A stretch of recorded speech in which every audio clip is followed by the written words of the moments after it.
अब है components of information system. Information system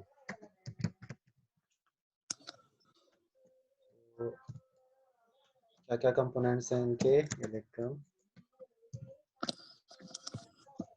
ये है हमारा कंप्यूटर हार्डवेयर,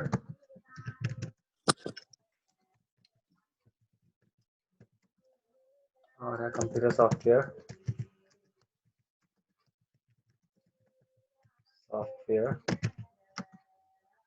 और है डाटाबेसेस, और है नेटवर्क, और है प्रोसीजर।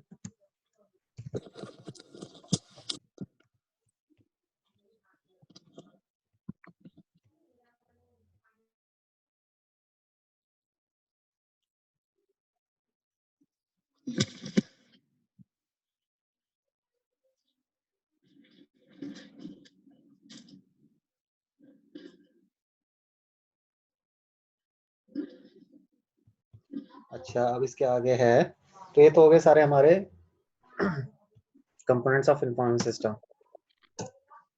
अब है what is MIS.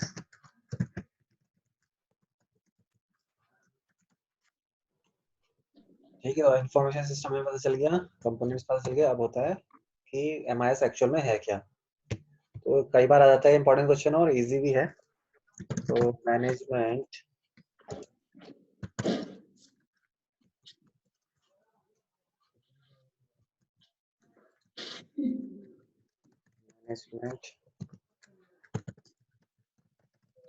Information system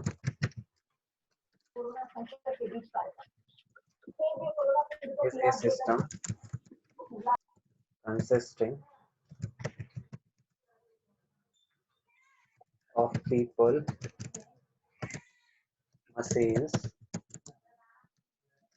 procedures, databases, and data models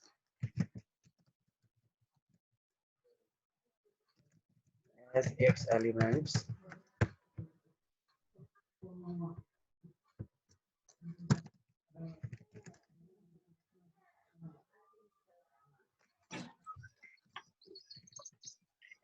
The system gathers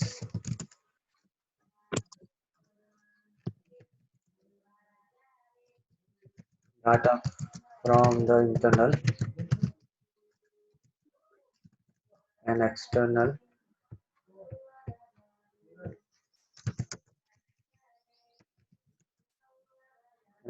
sources and organization.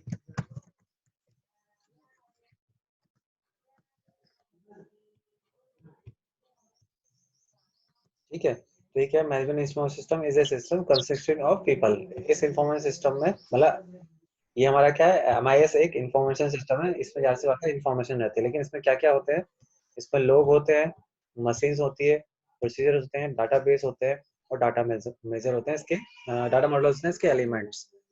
तो क्योंकि जब कोई इंफॉर्मेशन सिस्टम है तो जाहिर सी बात है वहाँ पे लोग होंगे जो उसको यूज करेंगे, मशीन होंगी जिससे हम यूज करेंगे, कुछ प्रोसीजर बने होंगे जिससे हम उस इंफॉर्मेशन को यूज कर सकते हैं, और साथ ही साथ डाटाबेस है जिसमें एक्चुअल में इंफॉर्मेशन हमारी रहती है, या फिर डाटा मॉडल की किस तरीके से डाटा बेसेस के अंदर स्टोर हो, तो वो होंगे। तो ये सारी चीजें जो हैं ये एलिमेंट्स माने जाते हैं एमआईएस के।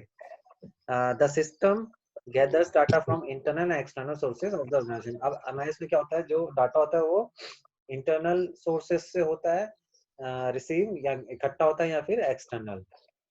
ठीक है, एक्सटर्नल का मतलब, इंटरनल तो हो गया कि जब उसके अपने ही जो डाटाबेस है उसके अंदर डाटा है, और एक्सटर्नल का मतलब कि किसी दूसरे डाटाबेस का वो लोग यूज कर रहे हैं, जैसे कि यूनिक आइडेंटिफिकेशन नंबर यानी कि यूआईडी है। तो ये यूआईडी के कोई भी प्राइवेट संस्था तो ऑर्गेनाइज नहीं करती है, तो गवर्नमेंट ने आधार की इंफॉर्मेशन रखी हुई है, लेकिन तो इसी तरह का डाटा कि जो उस कंपनी ने खुद ना कलेक्ट किया हो, किसी दूसरे सोर्स ने कलेक्ट किया हो, बस वो उसको यूज कर रही है, तो उस केस में वो एक्सटर्नल होगा डाटा। अब इसमें 3 शब्द आ रहे हैं, एम हो गया, आई हो गया, और एस। एम का मतलब हो गया मैनेजमेंट, आई का हो गया इंफॉर्मेशन, और एस का मतलब है सिस्टम। तो अब हम इन तीनों को समझेंगे कि अगर क्वेश्चन आता है तो आप इन तीनों वर्ड्स को एक्सप्लेन कर सकते हो। Management is the art of getting things done through and with the people informally organized groups। ठीक है, तो यहाँ पे क्या बोला, मैनेजमेंट क्या चीज है? मैनेजमेंट जो है एक आर्ट है। गेटिंग द थिंग्स मतलब जो प्रबंधन होता है वो एक कला है जिसके थ्रू कोई भी कार्य को पूरा करवाया जाता है। मैनेजमेंट क्या करता है? काम खुद नहीं करता, वो काम करवाता है। तो ये क्या है? एक कला है। किसी भी काम को करवाने की क्या होती है? कला होती है, ताकि वो काम हो जाए। Done through and with the people informally organise group. तो उसमें क्या होता है, कुछ लोग होते हैं जो कि ऑर्गेनाइज ग्रुप होता है जिसके थ्रू वो कार्य करवाया जाता है। जैसे हम अपने कॉलेज की बात करें तो वहाँ पे क्या मैनेजमेंट अलग है, हम लोग वहाँ पे काम करते हैं लेकिन हमसे काम करवाया जाता है और हम एक क्या है, एक ऑर्गेनाइज्ड वे में है। ठीक है, टीचर्स अलग ग्रुप है और जो दूसरे गार्ड वाला ग्रुप, गार्ड और जो छोटे मतलब माली हो गए, ये ग्रुप अलग है। तो अलग अलग ग्रुप हैं जिनको ऑर्गेनाइज किया हुआ है और काम हो रहा है। अच्छा, आगे हो गया इसका फंक्शन। अगर हम बात करें मैनेजमेंट फंक्शन,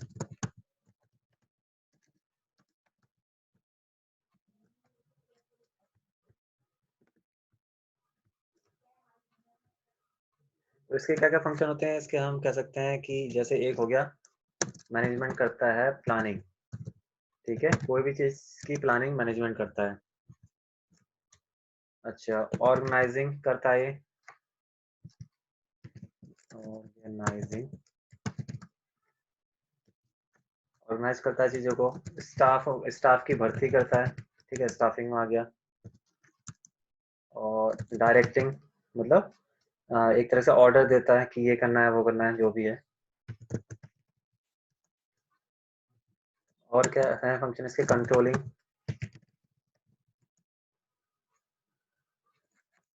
ठीक है, तो अब ये यहाँ पे देख सकते हैं कि प्लानिंग करेगा। प्लानिंग मतलब कि जैसे सपोज हमारा कॉलेज है, उसमें कोई नया बिल्डिंग बननी है या फिर कुछ भी बनना है, खेल का मैदान बनना है, तो उसकी प्लानिंग कौन करेगा? वो मैनेजमेंट का ही पार्ट है भाई, वही प्लानिंग करेंगे। ऑर्गेनाइज, अब वो प्लान कैसे एग्जीक्यूट हो, तो वो सब प्लान करने के बाद में वो सारी चीजें ऑर्गेनाइज करेंगे, है ना। अब अगर लोगों की कमी पड़ रही है किसी भी काम को करने के लिए तो स्टाफ की भर्ती होगी। और ऑर्डर, बिना ऑर्डर दिए तो काम होगा नहीं। ऐसा तो है नहीं कि सब अपने आप काम करेंगे, तो ऑर्डर दिया जाएगा और वो सही तरीके से काम हो, तो उसके लिए कंट्रोलिंग भी यहाँ पे होती है। तो ये सारे किसके? मैनेजमेंट के फंक्शन है। यानी कि जो MIS में M था, यानी कि मैनेजमेंट, वो यहाँ पे जो है क्लियर हो गया। अब लेकिन इसमें एक चीज और आती है, ये तो छोटा सा मैंने एग्जांपल दिया, लेकिन अगर बड़ी बड़ी कंपनियों में भी ये सारे फंक्शंस होते हैं। लेवल्स ऑफ मैनेजमेंट, ये कई बार आ जाता है कि what are the levels of management. Management काफी इंपॉर्टेंट क्वेश्चन है, इजी भी है और आ भी जाता है।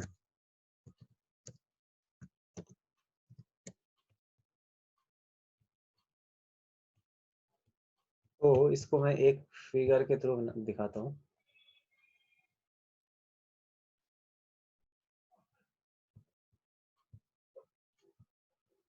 इसमें पिरामिड बना लेते हैं।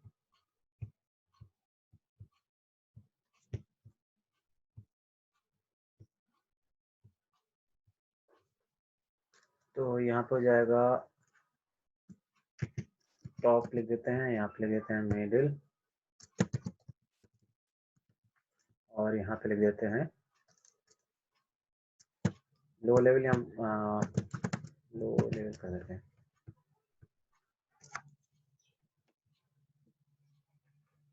इसको थोड़ा सा मैं, तो ये 3 लेवल होते हैं किसी भी जो ऑर्गेनाइजेशन है उसमें।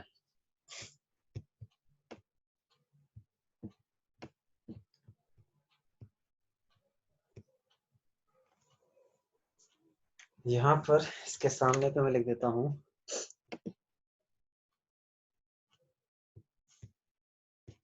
चलो टेक्स्ट इंसर्ट कर लेते हैं।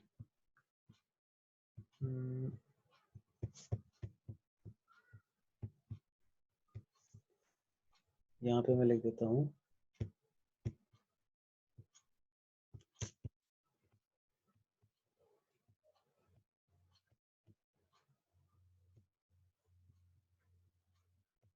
Text box.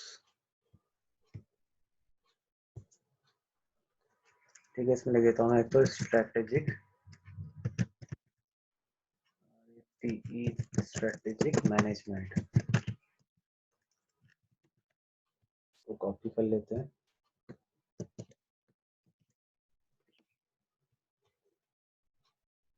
यानी कि यहाँ पे जो मैंने इसके सामने लिखा है थोड़ा इनके साइज छोटा कर देता हूँ।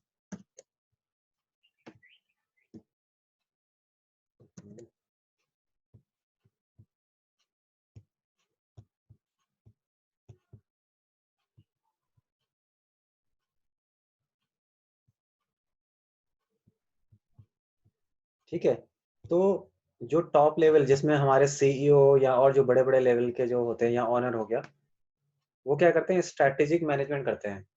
यानी कि ऑर्गेनाइजेशन की जो स्ट्रैटेजी होती है या प्लानिंग जो होती है वो सब इसी के पार्ट होते हैं टॉप लेवल में।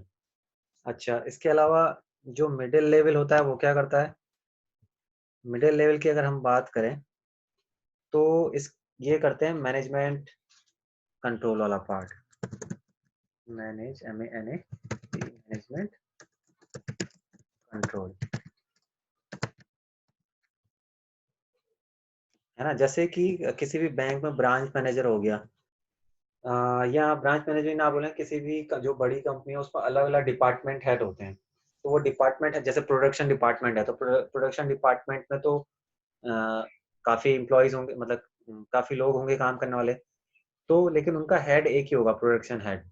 तो वो क्या करेगा, पूरे प्रोडक्शन का कंट्रोल करेगा, पूरे जो प्रोडक्शन कैसा हो रहा है वो उसकी मैनेजिंग कैसे हो रही है वहां का कंट्रोल करेगा। तो ये सारे क्या हो गए आपके मिडिल लेवल में आ जाते हैं। और सबसे लो लेवल में आते हैं हमारे यहाँ ऑपरेशनल कंट्रोल हम कह सकते हैं। यहाँ पे मैं लिख देता हूँ, ये हो जाएगा हमारे OPERATI operational control.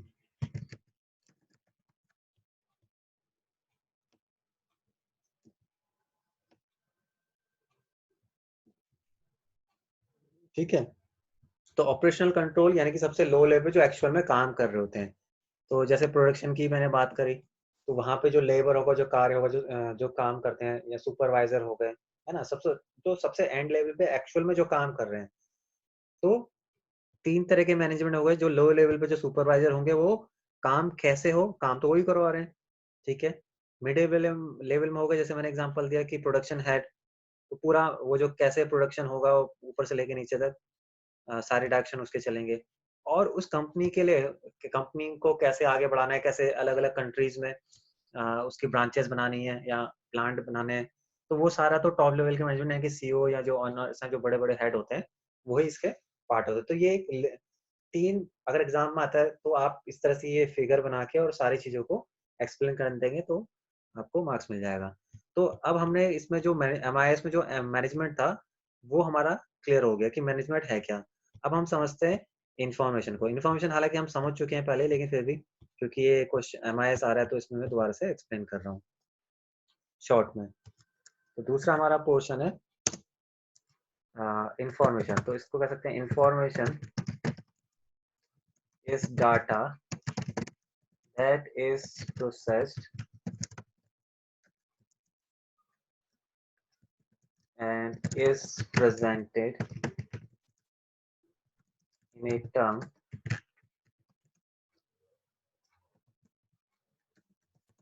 which assess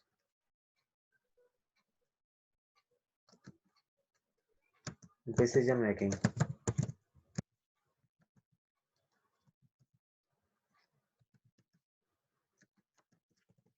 It may contain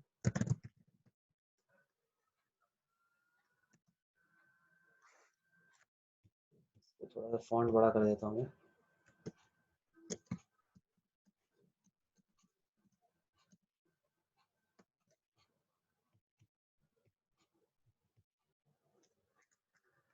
It may contain an element of surprise, use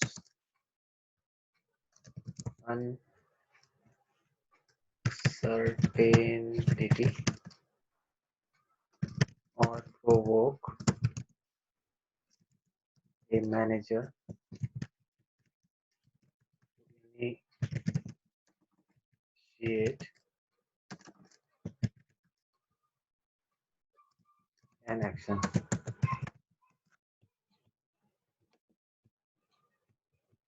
ठीक है, तो यहाँ पे क्या हो रहा है, इंफॉर्मेशन इज डाटा, या जो प्रोसेस्ड डाटा होता है वही हमारी इंफॉर्मेशन होती है, and is presented in a term which assist decision making.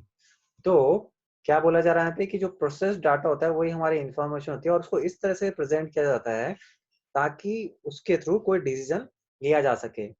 It may contain an element of surprise, reduce uncertainty, और provoke manager to initiate action. तो यहाँ पे क्या बोला जा रहा है कि it may contain an element of surprise, इसमें मतलब कुछ ऐसी चीजें हो सकती है जो आश्चर्यजनक वाली इंफॉर्मेशन होगी, जो कि अनिश्चितता को कम करती है और जिससे मैनेजर जो है कोई प्लान ले सकता है ना? जैसे कि कोई भी होता है, कोई सर्वे हुआ तो सर्वे के बारे में कोई डिटेल आई, जैसे अभी कोरोना का ही चल रहा है ना, तो वो इन्फॉर्मेशन स्टोर हो रही है, तो जो गवर्नमेंट जो है उसके बेसिस पे कोई एक्शन ले सकती है उस इंफॉर्मेशन के बेस पर, है ना? और वो कोई सरप्राइजिंग भी हो सकता है। अब इसमें सबसे लास्ट में हमारा है सिस्टम। तो सिस्टम क्या हो गया, ए system may be defined as a set of elements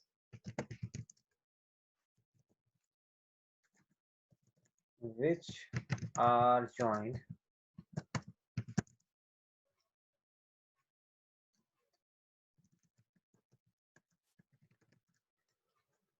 each other to achieve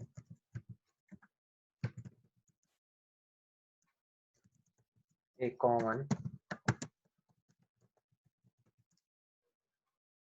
objective.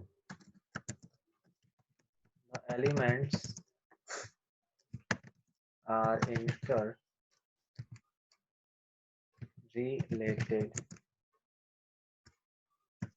and interdependent। ठीक है, तो यहाँ पे सिस्टम क्या है, सिस्टम में भी defines of set of elements which are joined each other to achieve common objective. मतलब कि सेट ऑफ एलिमेंट्स जो होता है हमारा, वो हमारा सिस्टम होता है और उनका एक कॉमन ऑब्जेक्टिव होता है। जैसे कि किसी कंपनी में जो अलग अलग लोग काम कर रहे हैं, उनका काम क्या है, उस कंपनी को आगे बढ़ाना। या जैसे कोई कोई कोई साबुन बनता है, तो साबुन बनाने के लिए बहुत सारे लोग और मशीनें, सॉफ्टवेयर हार्डवेयर ये सब जो है काम करते हैं, तो सारे एलिमेंट्स हैं, लेकिन उनका एक ही कॉमन ऑब्जेक्टिव है कि उस साबुन का प्रोडक्शन करना। ठीक है, तो इसीलिए लिखा है कि ये सिस्टम में be defined as set of elements. तो ये आपको ध्यान में रखना है कि सिस्टम है क्या हमारा, सेट ऑफ एलिमेंट्स होता है, और जिनका की एक कॉमन ऑब्जेक्टिव होता है, एक कॉमन उद्देश्य होता है, ताकि वो उसे पूरा कर सके। जैसे मैंने साबुन का एग्जांपल दिया कि साबुन का जो प्रोडक्शन है वो अचीव करने के लिए वो सारे लोग इकट्ठे काम कर रहे हैं। The elements are interrelated and interdependent. तो यहाँ पे क्या हो रहा है, वो सब आपस में एक दूसरे से कनेक्ट रहते हैं और एक दूसरे पर निर्भर रहते हैं, ये मतलब है। क्योंकि मान लिया लोग काम कर रहे हैं, मशीनें नहीं, तो कैसे होगा काम? तो इसीलिए सिस्टम में सारी चीजें क्या होती हैं, आपस में इंटर रिलेटेड और इंटरडिपेंडेंट होती हैं। ठीक है, जैसे कि जैसे हमारा कॉलेज ही है, तो वो क्या एक सिस्टम को रिप्रेजेंट कर रहा है।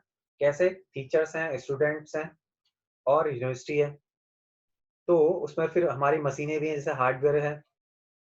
तो ये सारी चीजें सब इकट्ठे काम कर रही है, क्या काम कर रही है, स्टूडेंट्स को एजुकेट करना। अगर कुछ भी गड़बड़ी होगा, मान लिया सपोज टीचर है लेकिन स्टूडेंट्स नहीं है, तो सिस्टम कैसे काम करेगा? स्टूडेंट्स हैं, टीचर नहीं है, तो भी कैसे काम करेगा?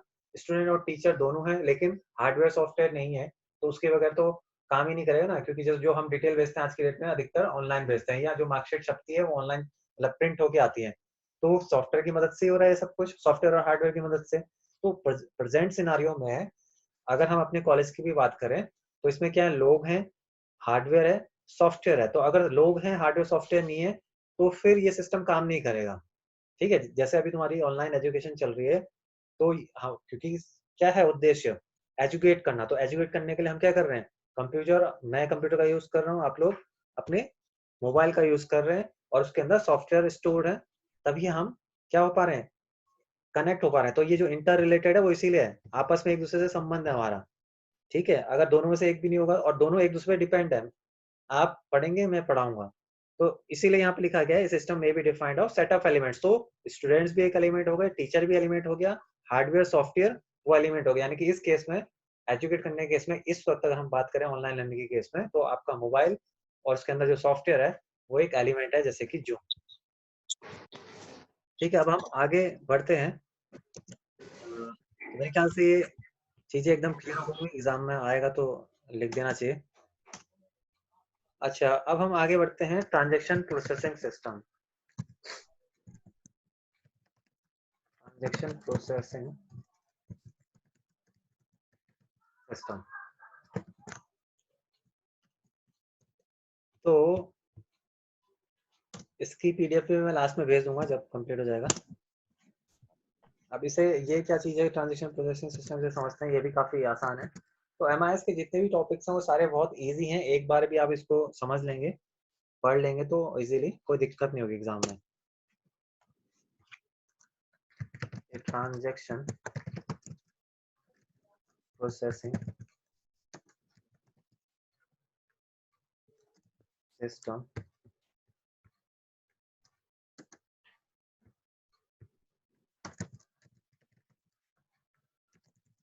is a type of information that collects, stores, and retrieves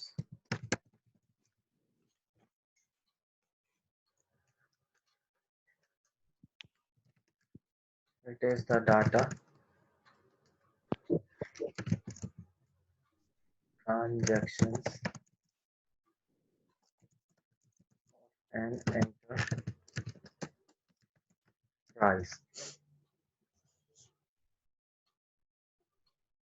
ठीक है, क्या है बोला जा रहा है यहाँ पे, A transaction processing system is a type of information system that collects, stores, retrieves the data, transaction of enterprise। तो ये है क्या, अब ये तो सिस्टम तो हमें पता चल गया कि जिसमें क्या होते हैं, ये ऊपर सिस्टम की हमने डेफिनेशन पढ़ी थी कि सेट ऑफ एलिमेंट्स होते हैं और जिनका काम होता है किसी कॉमन ऑब्जेक्टिव को अचीव करना।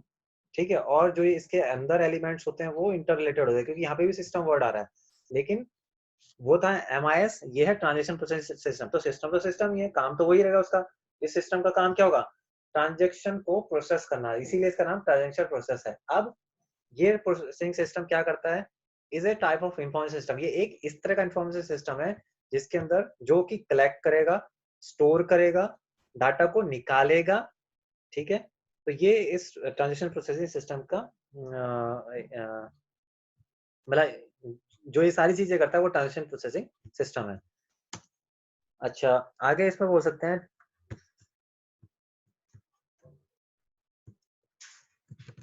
ट्रांजैक्शन। ट्रांजैक्शन अगर हम इसे बोले कि जो ट्रांजैक्शन वर्ड आ रहा है वो क्या है, an event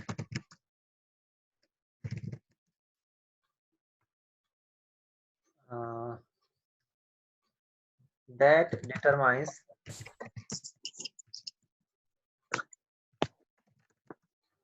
either a manual or computer based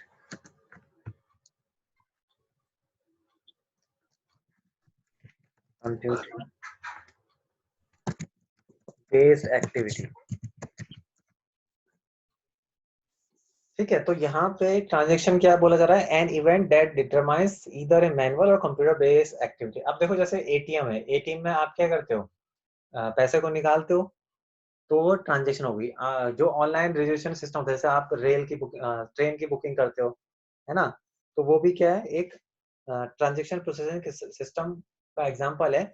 उसमें ट्रांजेक्शन क्या होगी, जब आप अपनी सीट को बुक कर रहे हो तो वहां पे एक ट्रांजेक्शन वो माना जाएगा, है ना। तो आपने क्या किया, अपनी बुकिंग करी, तो वो किसी डाटाबेस में स्टोर हो गया, और उसके बाद में जब टिकट प्रिंट हो रहा है तो वो डाटा वहां से क्या हो रहा है, रिट्रीव कर रहा है, तभी तो आपका नेम वेम सब वो डिटेल प्रिंट होकर जाते हैं। तो यहाँ पे ये हो रहा है कि उसमें जो ये है तो ट्रांजेक्शन प्रोसेस सिस्टम, लेकिन जो ट्रांजेक्शन वर्ड है उसका मतलब क्या होगी, ये एक इवेंट है जो कि जिसमें मैनुअल या फिर कंप्यूटर बेस्ड एक्टिविटी चलती है। तो जो मैंने दोनों एग्जांपल दिए आपके, एटीएम या फिर जो रेल को ट्रेन को बुक करने का, ये दोनों क्या है, कंप्यूटर बेस्ड एक्टिविटी है। उसी के बेस पर वहां पे बुकिंग हो रही है या फिर पैसा निकल रहा है, चल रहा है। तो ये सारे दोनों कंप्यूटर बेस्ड है, लेकिन ऐसा कोई सिस्टम जहाँ पे हाथ से वर्क होता है, वो फिर मैनुअल ट्रांजेक्शन सिस्टम होगा, है ना। जैसे लेजर बनते हैं, तो उसमें हाथ से एंट्री होती है, कोई पैसा निकालेगा तो हाथ से एंट्री। पहले जैसे जो बैंकिंग सिस्टम होता था उसमें अधिकतर हैंड रिटन वर्क होता था। अभी भी विड्रॉल जैसे चेक वेक भरते हैं तो वो क्या है, लेकिन हालांकि उसमें कंप्यूटर में ही एक्टिविटी होती है।